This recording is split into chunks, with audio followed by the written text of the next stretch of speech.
Update. Am I the a-hole for assuming I'd inherit my mother's house? Original story. My female 20s mother raised me and my sister 20s as a single parent in a single income household. We've rented our whole lives and grew up low middle class. We never went without food or other essentials, but didn't have the luxuries of many want. I started investing when I was 17 through my mother, and have been somewhat successful through it. I have accumulated enough money to afford a down payment on a house in our neighborhood/city. I have decided to pursue a second degree at college to further my career/job opportunities, and currently have a part-time job which is not enough to support a mortgage. I currently rent with a roommate. Me and my mother have an extremely good relationship, and I used to joke growing up that when I'm older and have money, I'd buy a house and let her live with me so she doesn't have to worry about her living situation/a mortgage/paying rent when she's older. I told my mother about my plan to buy a house and pitched the idea that I'd give her the money as a down payment and she'd pay the mortgage. She has a very stable job now and can afford to keep up on a mortgage. The down payment was the issue as she didn't have enough saved to afford our city. She didn't want to feel burdened to me, but I really want to do this for her. I would move in and contribute some money to rent for utility/mortgage. It's a beneficial situation for both of us. Eventually, in 20 plus years, when my mom retires or whenever she wants to retire, I should have a stable career and be able to take over the remainder of her mortgage, if she still had one. We all agreed on this, and both extremely excited about starting the process. I was fine with the house being in my mother's name, but this is where the conflict came up. When I agreed for it to be in my mother's name, it was because I'd still be able to live there, would inherit it in the future, and it would eventually be in my name anyway. My mother disagreed and said she would leave it to both me and my sister 50-50. I didn't understand as my sister was not contributing financially to this house while I was. I told my mother that I would not give her the money for a down deposit if I didn't solely inherit it in the future. She called me selfish for making her leave my sister with nothing, but I disagree. My sister has never had much focus or priority on her future or career. It is quite materialistic. She hardly saves. It has a boyfriend who she'll 98% marry eventually and have children with. I personally want to be child-free, and knowing my sister, she'll believe she's more deserving as she will have a family. Also, if she knew about my mother and I were buying a house but still inheriting it in the future, there is a 0 chance she'd save for her own place. She'd wait till our mother passed and assume she'd be able to move in. Am I the a-hole for demanding/assuming I'd inherit my mother's house? Edit. Sorry for not clarifying. I'd be paying the deposit plus at least 40% of the mortgage over time. My bank denied my application for a loan. Now for the top comments before reading the update. Tough call, to be honest. But why don't you save yourself the headache and put the house in your name and charge your mom rent? Thank you for the advice. Honestly, I never considered that. I just wanted her to have the security of knowing she owned a house. Something she'd always talked about as we grew up. I might have a talk with her about this option though. I think this would be the best option. She still has security, but you retain ownership. I would never put money into a house without it being in my name. I don't care if your mother agrees with you on everything today. She can change her mind at any time, and God knows what her will says if she has one. I wholeheartedly trust her, but now I'm reconsidering not having my name on the deed. She just knows more about these sorts of things, and I figured it would be easier. Don't trust her. This is a huge investment. Put your name on the house, even if she swears she will leave you the house in full eventually. If you don't get your name on the deed, you will regret it. Not the home. Wait until you can fully afford a home in your name. Then buy your home and allow mom to move in. My mom wants to buy a house now and is already looking 3 hours plus outside of the city. She wants to stay in the city but is financially scared about not owning a house at her age. I'm now seriously considering buying a house in my name, but don't think I'm as desirable to the bank for a loan as my mother is, as I'm still in school. And now for the update. To start this off, I have decided to not purchase a house at this moment. I sat down to talk about this decision with my mom and gave the following requests that would make me comfortable with purchasing a house with her. 1. Both our names would be on the deed/mortgage with a joint tenancy. This would mean that when either of us passed, it would automatically be passed on to the other and not counted as estate. This was the one I liked the best. 2. I donate a portion of the down deposit, not all, and consider it a gift. 3. After discussing with an estate lawyer and financial advisor, we do it in a very legal way with signed documents and everything, dictating my percentage, my mother's, maximum payoff my sister could receive if I wanted to buy her share, saw this in a comment, etc. I said I would only consider this option if my percentage was 51% or above, both names of the mortgage and deed. 4. Nothing, and we both do our own thing. My mother took the day to discuss these options and said she didn't feel comfortable not leaving anything for my sister when she passes. And like a lot of you guys said, I realized we just aren't compatible. I tried to tell her why I wanted it this way, so I would have financial security in the future, but also so I could help her. But she said I was being heartless to not consider my sister's future. She tried to negotiate option 3, but at only 50% guaranteed to me. I know that selfishly that's not a beneficial situation for me to be in, but I just can't bring myself to agree to that. I would pay for all of the deposit then 40% of the mortgage, and still just get half even if I didn't do the following. This would also set me back years to buy a house I would actually own. I was also worried after reading comments that she would go and leave her portion to my sister, making it 50-50 anyway. My mother said I was selfish for going back on my word and forcing her to choose between me and my sister, and that I should realize I'm a part of a family before seeing her or my sister again. I feel bad for putting conditions on this offer, but this was never a gift or anything like that. It was an opportunity for both of us to buy a house, but all of our options don't seem to be mutually beneficial. We haven't talked for the past 2 days, and I don't really see the situation having much more closure to this. My plan is to finish school and work a few years before committing to buying a home, but thank you for all the advice you have given me. I'm sad that it ended like this, but hope not too much damage was done in the long run. Your mother is very worried about the prospect of not leaving an inheritance for your sister, yet it seems to have escaped her notice that if you pay for half of the house and end up with 50% while your sister also gets 50%, she has left nothing to you. You would be tying up a lot of money for decades, missing out on other opportunities for investment in order to facilitate an inheritance for your sister. I think that you're better off not being part of this. Save your resources to buy your own home. Yeah, Opie's mother was definitely planning on leaving her entire half to the sister. I could understand it if the Opie's mother felt that it would be unfair to leave the sister with nothing, but at minimum, the Opie should end up with 75% of the house. The half she would pay for plus half of the mother's half as an inheritance. Given the mother's attitude, I think that the Opie should steer clear. If the mother is determined to make sure that the sister ends up with 50% of the house, she could be capable of doing whatever it takes to achieve this goal, even if it means going against an agreement made with the Opie.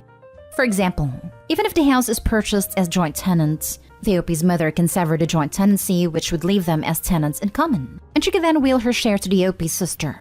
Likewise, she could promise the Opie whatever percentage of her share she liked, and then make a will leaving everything to the sister. Even if the Opie was able to get her to sign a contract regarding the inheritance of the house, it could cost more than the house would be worth to enforce it in court. The reality is, without you, your mom isn't leaving your sister anything. You are paying for your sister's inheritance. There is no scenario here where you are not transferring your wages to your sister. You're better off just buying your own house in your own name and letting your mom live with you. Yes, I really don't understand why this wasn't the plan all along. Now for the next story. Am I the a-hole for telling my son to get over himself, man up, and stop publicly calling his wife a deadweight? My son and his wife are 25 and 27, and I'm 45. They both worked full-time until a few months ago when his wife had to stop for reasons that aren't mine to share. And my son has become insufferable. It recently culminated in me telling him he needed to stop whining about the situation and man up. I love my son very much, but he's always online posting about how hard he has to work, or going on unprovoked monologues about the stresses of being a family sole breadwinner. He does this openly, doesn't even try to hide it from his wife. It clearly makes her feel bad, or like she's not pulling her weight. Since he also talks about having to do everything around the house and care for his wife since she's on IR for now. I talked to her, and she told me she wasn't bothered by anything but him claiming he does everything at home. Because according to her, he doesn't. When I pointed everything out to him, he said, well, you and her can't understand what it's like to be the sole income of a household, and that he should ask Dad, since he could tell you. His father was the sole breadwinner for a long time. I work too now, though, but yes, he knows what it's like. But he, his father, or my father were never this dramatic. I never once heard my husband or dad express any worry over bearing the entire burden. These were men. They didn't do that. They manned up and kept it moving.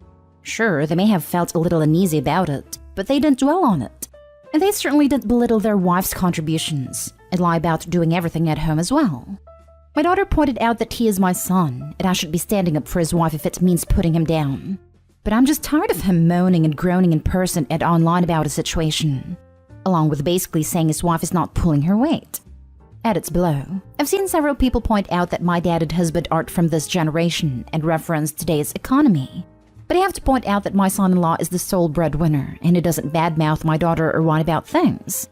My 19-year-old nephew works two lower-paying jobs to pay the bills for his girlfriend and their newborn. So it's literally only my son who whines about his situation, while expecting sympathy for staying with his basically helpless wife. It isn't okay with me.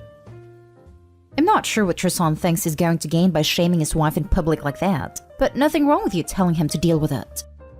He is possibly not thinking tactically, but if he continues, I see a divorce in my crystal ball. And all these exaggerating social media posts about being the sole breadwinner are going to be fantastic for Opie's son when it comes time to calculate alimony. No offense, but what planet is your daughter living on? It's okay to love your son unconditionally, but you also can't let him say these sort of things. And the fact that you won't reveal what's wrong with his wife only proves that it's bad, and he shouldn't say these things. Edit. The daughter I'm referring to is the one that Opie mentioned in the final paragraph.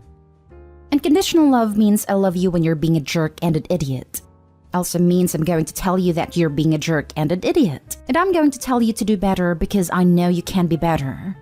Unconditional love doesn't mean that I think the sun shines out your rear end 24/7 and that you leave rainbows in the toilet.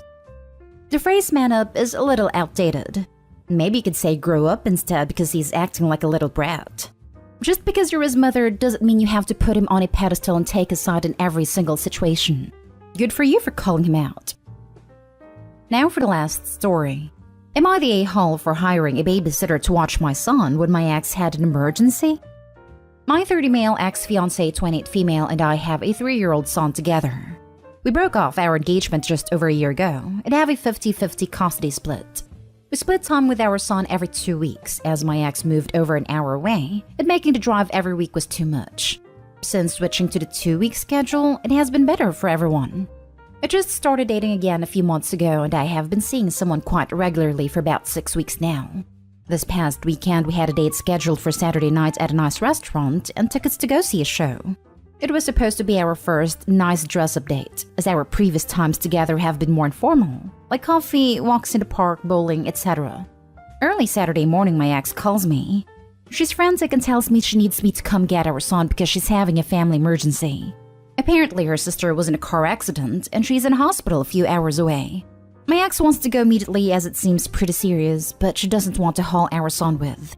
I agree right away and get to my ex's place as soon as I can. When I get home with my son, I contact my date and let her know that an emergency came up and I now have my son. I apologize and tell her I probably have to cancel our date. She says she understands, but asks if I would consider hiring a babysitter, and she has a friend who is a nanny and she might be available. She says we can skip dinner and just go to the show, so that my son will be almost asleep by the time I would have to leave. I think that's a pretty good idea, so she says she will reach out to her friend. Her friend was free and agreed to babysit, so I get her contact info and talk over the plan with her. By the time she arrives at my place, my son is already asleep, and I have just enough time to meet my date at the show. I put my phone on silent for the show, and when I checked it after the show ended, my ex had called a few times and left a bunch of texts. I excused myself to call her. She immediately flipped out on me for not answering, and it made her think something terrible happened, especially with her mindset with her sister's accident. I told her that our son was at home asleep with a babysitter as I was out on a date. This made her flip out even more, and she told me if she knew I was going to pawn our son off on a babysitter so I could go on a date, she would have never called me to get him.